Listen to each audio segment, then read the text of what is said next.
Eskerrik asko danoi etortzeagatik. Eta, gaur goizean hemen bilduta gaudenok, astelenean bertan egon ginen ebai, 155. artikuluari ez, demokrazia eta erabakitzeko eskubidea leloarekin manifestazioa deitzeko. Espetxeratutako Kataluniako goberneko kideak eta aurretik espetxean dituzten Jordi Sánchez eta Jordi Cuixart, ekintzaile sozialak, preso politikoak dira.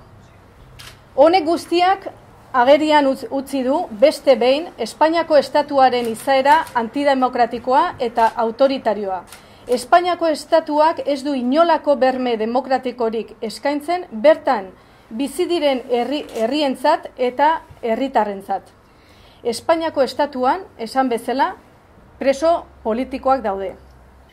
Argi hitz egin dezagun, Turkiarrerako demokrazia ezartzen ari dira Espainian, eta geratzeko etorri da. Horixe da hain justu 155. artikuluaren helburuetako bat. Horregatik, Euskal Herritarrak guztiak larunbatean egingo den manifestazioan parte hartzera deitzen ditugu. Demokraziaren alde kalera irtetzera.